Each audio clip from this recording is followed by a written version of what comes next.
Hello, people. Sorry about that. My phone was almost dead. So, what I'm gonna do is because I want to just talk about something quickly. If anyone wants to join in the conversation, join in. You do not feel the need to. I'm not a pity party, so please don't treat me as one.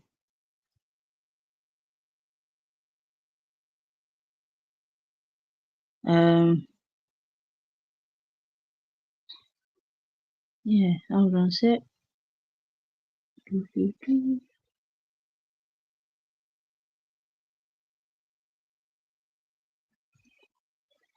Right, sweet. um, this was the, because when I've gone through my computer, I found a little bit more of what I'd written, and I just thought I'd read it out. It's to do with social media, and really hey, what's up, Comedy Flu? You good? How you doing, mate?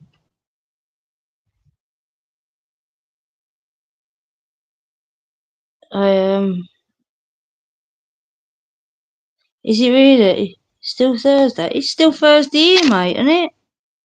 Yeah, it's still Thursday here.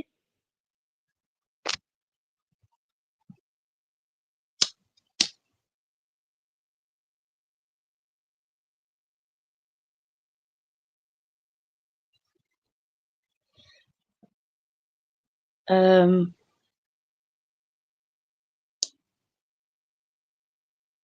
Basically, what I was going to put is, well, what I'd put was social media has undeniably transformed how young people communicate and interact. However, its persuasive influence raises serious concerns about its impact on their mental and cognitive development.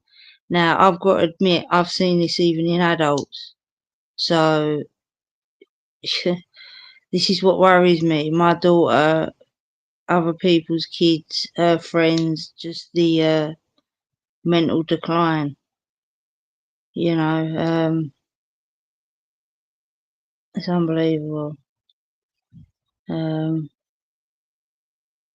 that the curated, often idolized portrays of life on platforms like Instagram and TikTok can create unrealistic expectations and foster feelings of inadequacy among young users.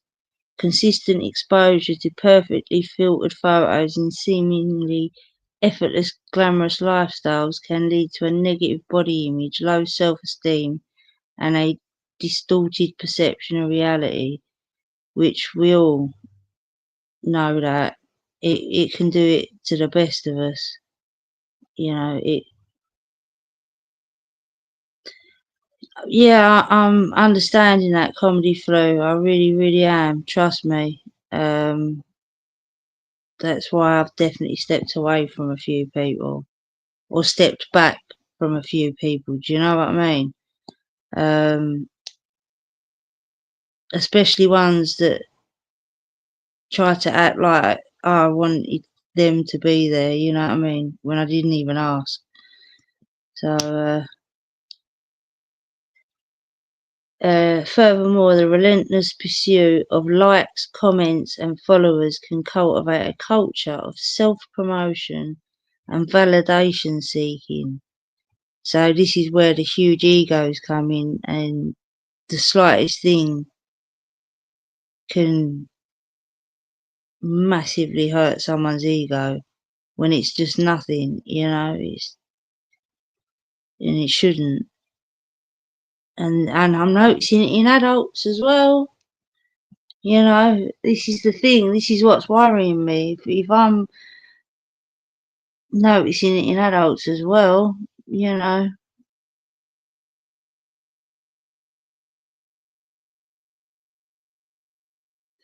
cyberbullying is a persuasive issue on many platforms.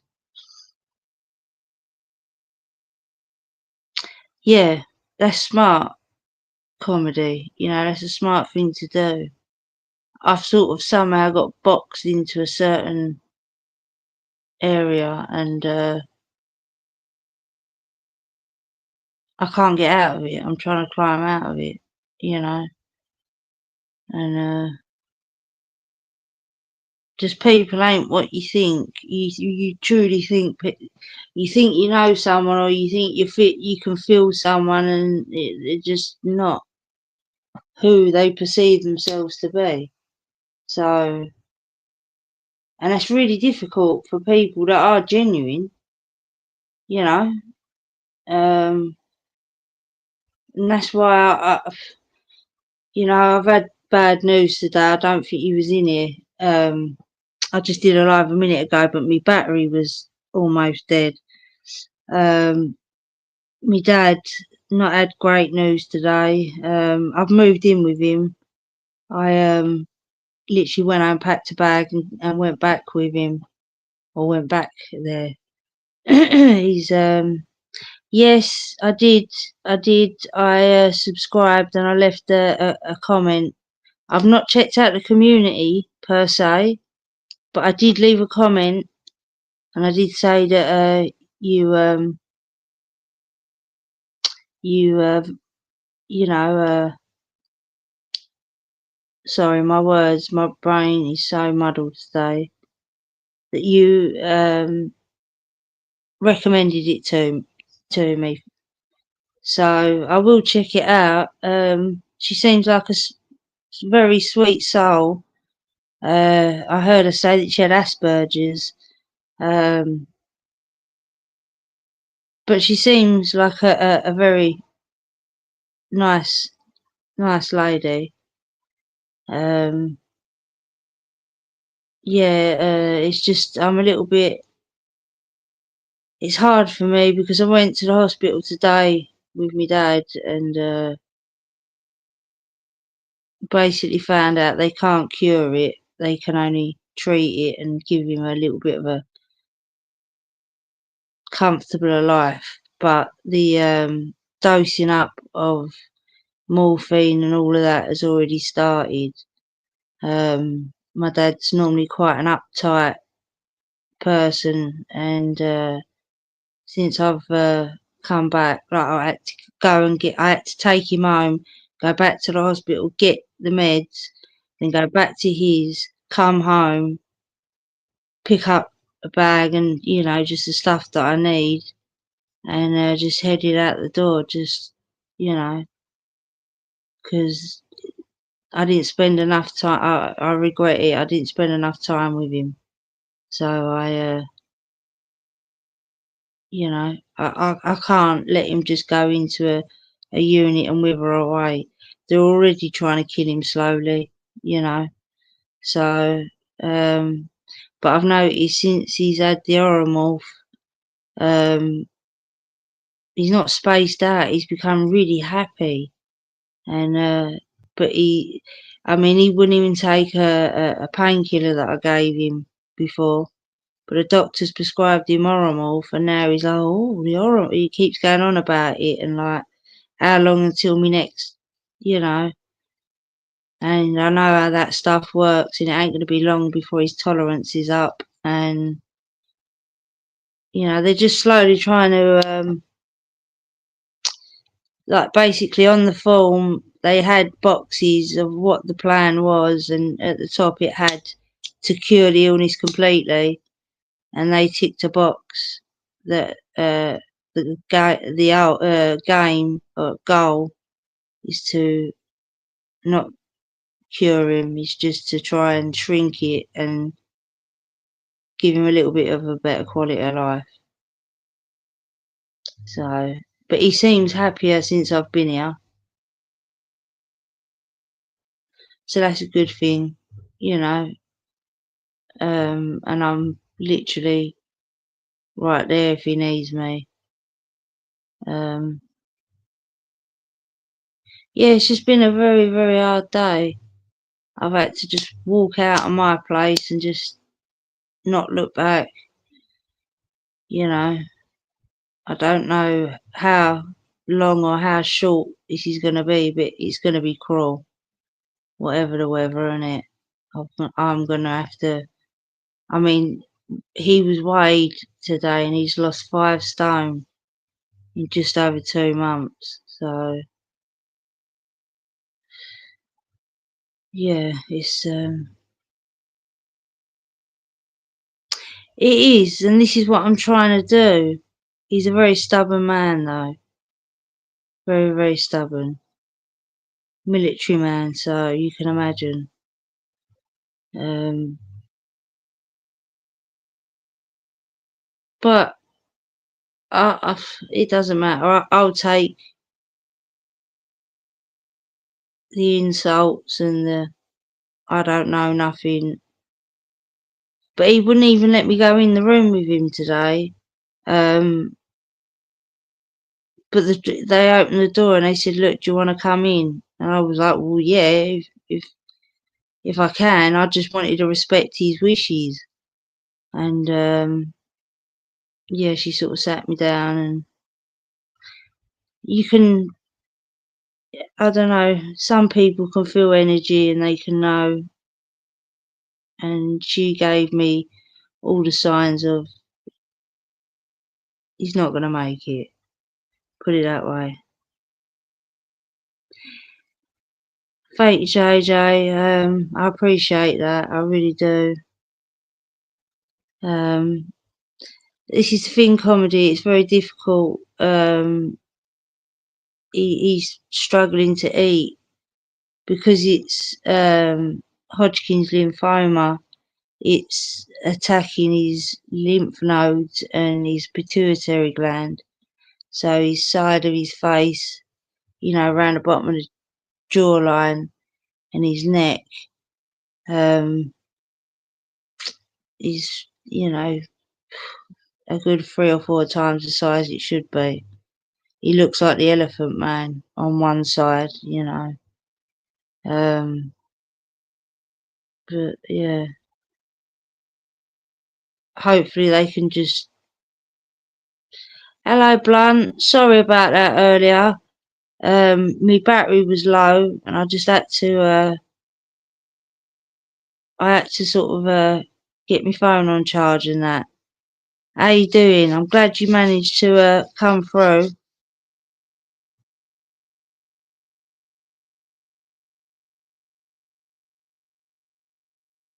But I did speak to the specialist. She did say jellies, like because he at the moment he seems to be wanting to eat. He's like I say, he's lost 5 stone, so he's just not eating. Got no appetite at all. So he what have I done here? 2 seconds. He literally just he just doesn't want to.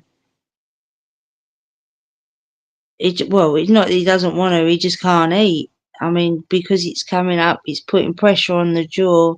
His mouth's beginning to close up. Um, I can get like a pot of jelly down him and some ice cream. Like, well, not ice cream. These certain lolly pops. Like the iced lollipops. Twister. If anyone's from the UK, they'll know what that is. And that seems to be his thing at the moment. But yeah, I'm just a little bit worried that after reading what I read in the paperwork and how much Oromorph they've given him, then they're not even going to try. I think that they've got a feeling that he's not even going to make it to the treatment. So,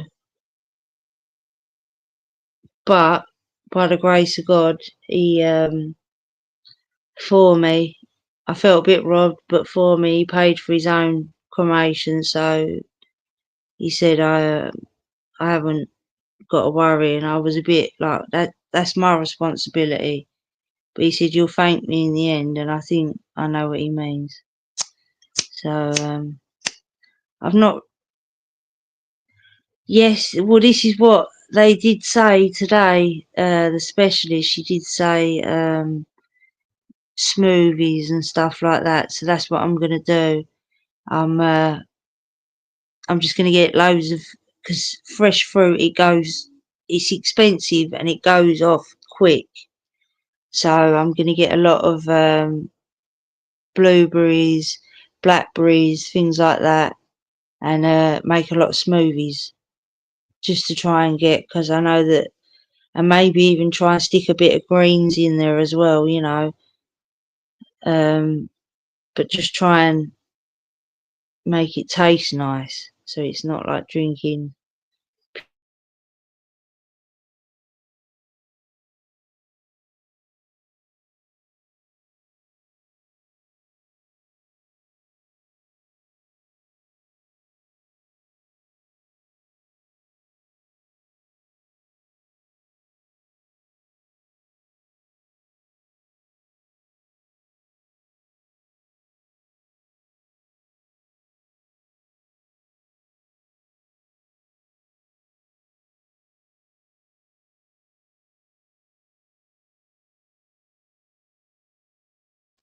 Even me, what I've noticed since being on social media, uh, the downfalls. Where was I? Cyberbullying, a persuasive issue on many platforms, can have a devastating consequences for victims, leading to anxiety, depression, and even self-harm. The constant stream of notifications and the fear of missing out is basically what I wrote down the other day, but in a bit more of a dissertation style. Uh, Missing out can disrupt sleep patterns, contribute to a state of perpetual distraction, hindering focus and concentration. I mean, it's mental when you think about it. You don't even think about it like that. Why sometimes you toss and you turn and you can't sleep. It's your phone, you know. While all this technology is absolutely fantastic, we also have to remember that there's no way that the elites and all that and big companies are making this technology to make little old us, our lives better. I mean, come on. The same with like with the 5G. That's not for us. That's to run their systems on. So they're not ever going to fool me into that we just needed faster internet, especially in the UK because we're all fibre optic.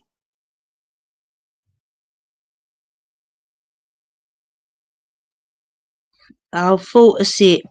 Yeah, I've heard of it. That's from the GP, isn't it? Uh, Blunt's Head talks. Yeah, that's it. Just no appetite. He was weighed today, and he was 5 stone. He'd lost 5 stone in like 10 weeks. It's just, and they've been so slow. I mean, they've been round to the house to take bloods, twice.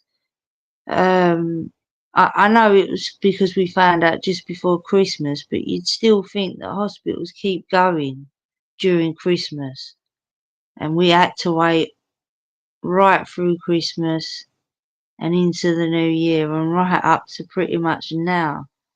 So we're talking at least 4 weeks, 5 weeks have we known. That's too long, and he's deteriorating daily. It's not every couple of days. He's every day. It's just deteriorating.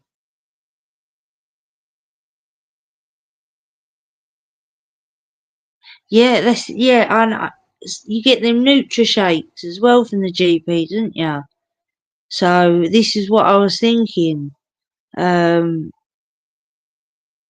but also I'm gonna because they're a meal replacement, and you can just whack a straw in one of them because they come in the little. You can get them in the bottles, or you can get them in cartons, can't you? There's two different types. But I think the NutriShakes just come in a bottle, I believe.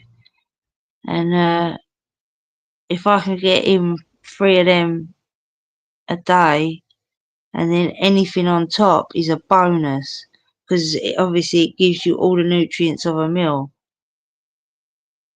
Because he hasn't eaten anything for days, and he couldn't get out of the chair. He literally could not lift himself up. Now this is a soldier, a 6-foot man that happily or comfortably weighed 18, 19 stone of just man, you know. I'm not too sure, JJ, because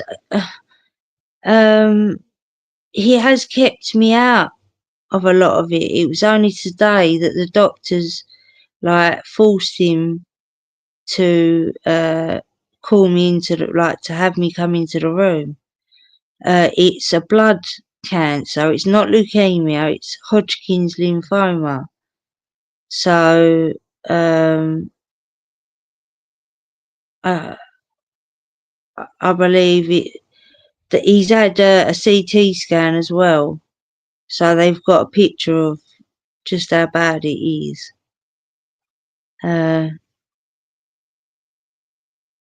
Yeah, I agree, because it's probably got aspartame in it, Ted, Blunt Ted. It probably has. So, plus, out of the tin, I found with them, they taste, yeah, they don't taste that nice. You can very much taste the tin that it comes in, if you know what I mean. I suppose if you could put it into a different cup or a glass, maybe it might taste different. But I've always found when I drink them nourishment drinks, I can just smell and taste the metal. But I'm not sure about his CEA numbers. I know that his liver, when they did the first lot of blood, his liver was starved of water. So, and he's got two extra lumps that have come out, one in his belly and one that's in his back, and they're golf ball size. And like my dad said, just because, you know, them two are big enough to feel, or you know they're in there, there's got to be more. And like I say, because he knows that I faff and I worry, so he's always gone in by himself. But today they actually came in and told me, and like they said, he's not well enough to start treatment. So they gave him. They normally apparently give you 4 drugs, combination of 4 drugs before the chemo. But they said that he's too ill at the moment, so they've given him 3, and Oromorph. So at least I know he's not in any pain. I mean, I actually had him laughing earlier, and if you really knew how difficult that was. So I'm just prepared for it's keeping him, just keeping him comfortable until, you know. But I'm prepared. I am prepared for the worst. So if anything good happens, then you know, you're never disappointed that way. Yeah, the chocolate ones, I think because I like vanilla a lot, and I think I tried the vanilla one and it didn't have much flavour, obviously, not like the chocolate, and it just the tin. All I could taste was the tin. But I should imagine when you tip it out, it probably tastes all right. But yeah, you know what I mean? It's got a little bit of a weird taste to it. You know, you sort of like, what's that? But yeah, yeah, it is nice, JJ. It was. It was actually quite a shock because he just doesn't want to talk. That's the thing. If I found out I had cancer and it was like this, I would be wanting to know absolutely everything I could. He just doesn't want to know. He's just given up. And that's why I was like, I can't do, like, I can't just go and see him twice a week, you know, make sure his rubbish is out and have a little clean up and wash up and make sure his washing's done.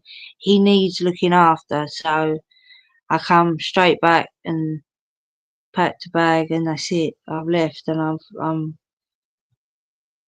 you know, and maybe, just me being here with him has made him feel a bit more comfortable as well. So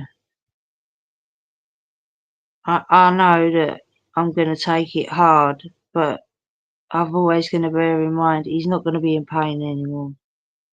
You know, it's very hard when you're watching someone that brought you up, that protected you, and it's like your hero almost. You know, he was a paratrooper, he was a soldier, he was in Northern Ireland in the like 70s and early 80s. It was like as a child, nothing could touch him in my eyes, and even as an adult. But this is why social isolation is so dear to me. And not long ago, we was just having a chat, and I said, "Why have you shut yourself off for so long? It feels like you're punishing yourself. It's not your fault that you've got PTSD." And he just said, "Don't you? When you're gonna realise people are cruel, people are mean and cruel and nasty, and I can't be around it." But then on the other side, I've seen how, which I understand because that's how I felt. But the social isolation, and that's why I don't. It makes me think of all the people that don't have anybody. That, you know, it's deeper than what people think. It's people put on a brave face. I think of all the times that my dad's phoned me up and we've made arrangements for me to go over there on a day, and I phoned him up in the morning and just said, "Oh, look, can we do it tomorrow?" And I've heard the disappointment in his voice, things like that. So I'm not, I'm not missing another second, you know. And then when he passes, I'm free. I'm free, you know. I did say that 2025 was going to be a different year for me. I had so many good plans of what I wanted to do, where I wanted to go, how I wanted to be, how I wanted to help. And but there's a lesson in it. There's a lesson in this, and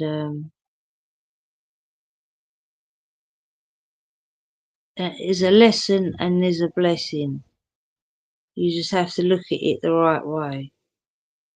Um, I get to,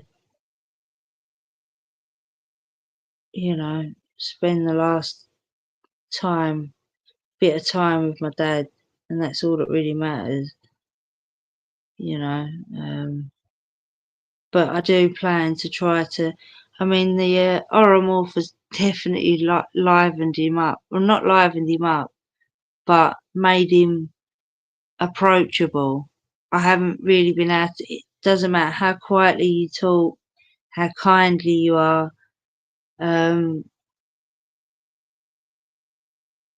It seems to get to him, and he says, "You're not helping me. If I ask you for something, just do it." And it's difficult when it's your parent and you love them. You want to just be, "Are you all right? Do you need the heating on? Do you want me to make you a cuppa?" And I've realised that it's sort of like before. I think because of the pain, it was frustrating him. I don't think he could even rationally think straight. So me asking questions, and he just,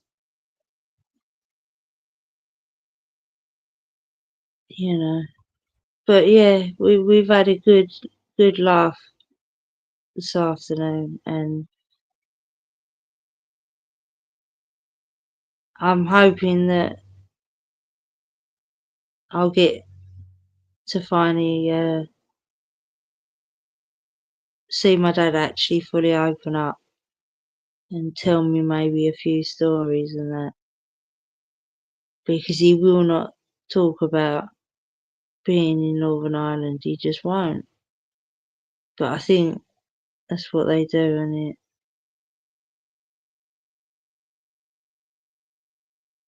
But anyway, sorry, as I was veering off, let's just finish this because I've got to put something up. Uh, it's only one more paragraph. Um, uh,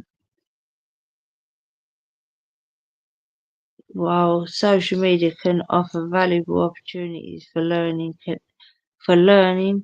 connection, and self-expression, it's crucial to acknowledge its potential downside. Open conversations about responsible social media use, digital literacy, and online safety are essential to help young people. Now, that is my point. I fully believe in freedom of speech. I believe that all this blocking, banning, hiding people, you know, I don't believe in all that. But I believe that people that know, it is kind of down to us to have responsible conversations and be like, yeah, we love, or at least accept, yeah, it's brilliant, the technology, but it has eroded us as people.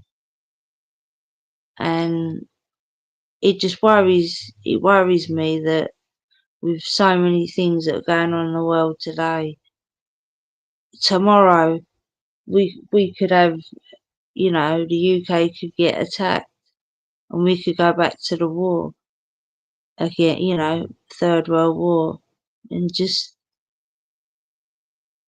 nobody's gonna have that innate fight. It's all gonna be flight, if you know what I mean. Um, they're just gonna freeze up, and I think we're gonna lose a lot more people that way. If if it's not a war, it could be a natural disaster. People sit and wait until they get the Amber Alert or whatever it is, to tell them to evacuate. Whereas if you know that two, two roads down, there's a raging fire, instead of sitting and waiting, your rational mind would say, let's get our photographs and our, important stuff and get out of it. But it doesn't, because we've become so reliant upon it.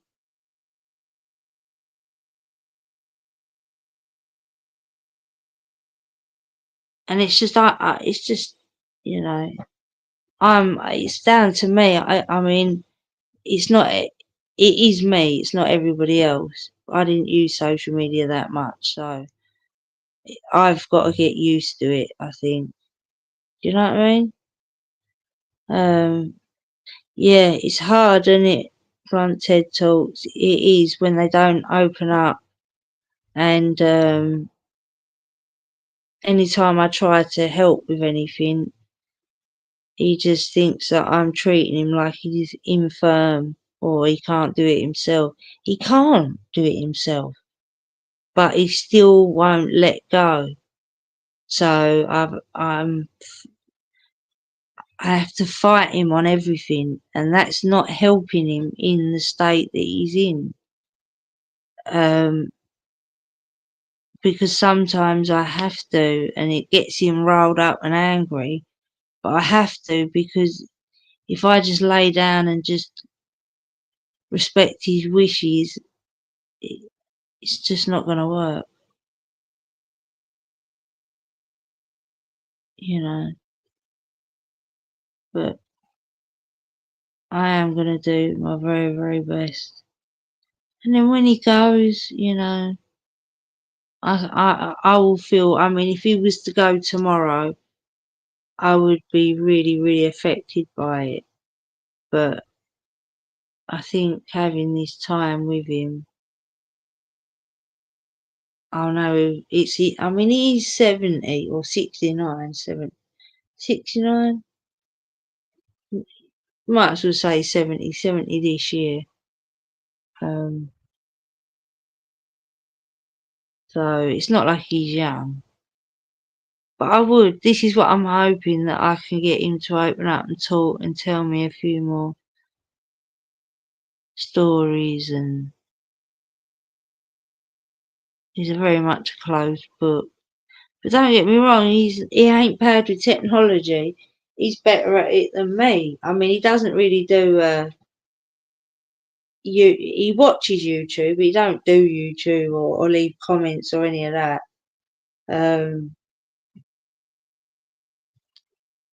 But he's better with, he knows where to find things, you know what I mean? All sorts. I'm like, how have you managed to do that? Like, you'd be amazed the things that he's. So, you know, it's just heartbreaking seeing him the way that he is. It really is. But my feelings don't matter. I've got to be strong. There'll be plenty of time to be upset. And I know one thing's for certain, two things for sure. I'll be taking a lot of photos and video with him. I probably won't put them out because I don't want to be disrespectful to my dad. He's very, very sick, and it's not fair just to put a camera in his face to get views. So I'll never ever use him like that, you know. But hopefully the next one, it'll be a little bit more lively and I'll have a bit of a subject. I really would love if he's left the like stuff that you guys are interested in, a subject you want me to delve into, because everyone's got their own little quirk and their own little things that they would like to you know, to talk about, or their own little rabbit holes they've been down.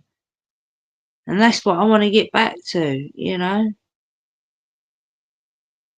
So I do appreciate everyone being here. I'm sorry I'm not as enthusiastic as I normally am.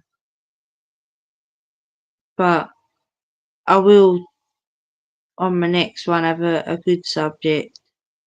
And like I say, if anyone that sees this, or any of you guys want to leave comment afterwards of a subject, because my brain is just scattered at the moment. It really, really is. And I don't really know what to bring you. I mean, this is the thing, I don't know my audience that well, if you know what I mean, to know. But I know with you, Ted, you do a lot of music stuff, don't you?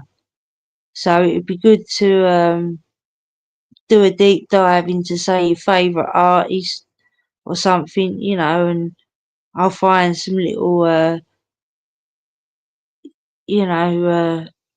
sort of not everybody knows thing, if you know what I mean, little quirks and stuff that they did,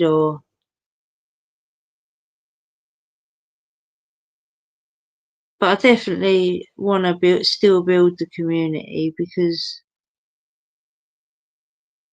I ain't gonna lie,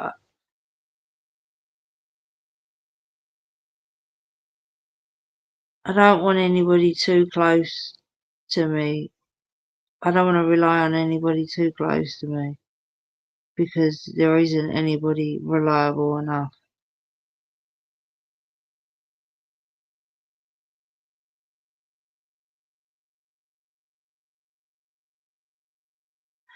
No way, use a battle.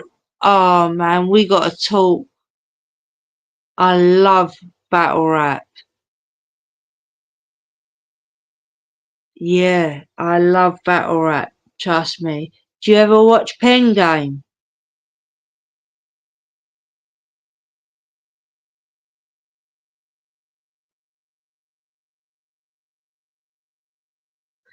Yeah, you should check that out. Type it in.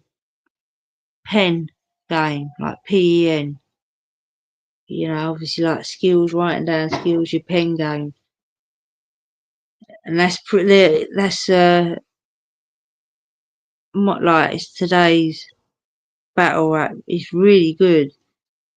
Um, but yeah, there is a subject I'm going to bring, and I'm going to delve into it.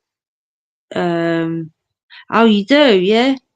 Oh, yeah, brilliant. So, yeah, you know who I'm chatting about then. That's cool. Um, but one thing just came to me that I wanted a subject on. Did you know that obviously Bob Marley and the Rastafarian religion is built based on the Emperor Haile Selassie. Um, did you know that our Queen and Philip, when they were younger, bowed knee to him, like in the 60s? They never did it before, and they've never done it since. There's photographs of them on bended knee in front of him. So to me, I'm like, does that mean that she recognises that he outranks her, that he is more royal? So I'm definitely going to look a little bit more into that and just see what the what is, because I found that very interesting. I thought, our Queen on bended knee and bowed head. So, I mean, we all know about that anyway. The royal family that are in there are actually, yeah, I know, and it exactly. So, what does that say? I mean, come on, the Queen and Philip on bowed knee. They literally bowed knee, bowed head, and he was standing in front of them like proud, head up. So that can only mean one thing, that he outranks them. So we all know that they stole the royal lineage anyway.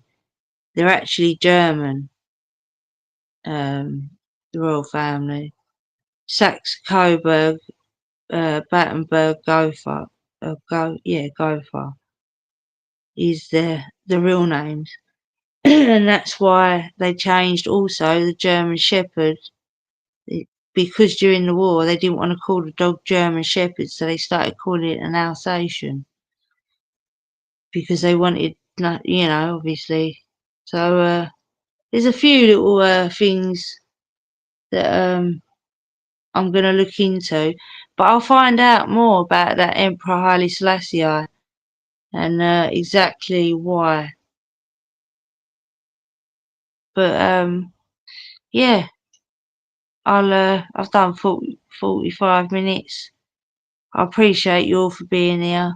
I know it's not been that great, but don't worry, I will keep at it, and we'll maybe. I'd love to do. See, I like doing panels. I like it when people come on. I don't like it to be all just about me. So maybe next time, if anyone sees this, or anyone they fancy popping up on the panel, let's have a conversation. I'll have a conversation about anything. I know a little bit about everything, if that makes sense. So I can have a conversation about anything.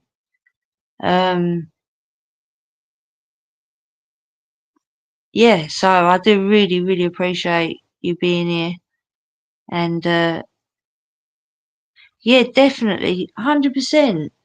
You should jump on. I mean, definitely, now you said that, like the pen game, we got something to chat about, haven't we? You know what I mean? Yeah, I'm going to go now, guys. So I do appreciate you being here. And the next one should be a little bit more lively, hopefully. I'm just completely drained today. So, peace, love, and respect. Love yourself, and love each other. But most importantly, be kind to yourself and each other. And I'll see you on the next one. Have a good night, everyone. Ta ta.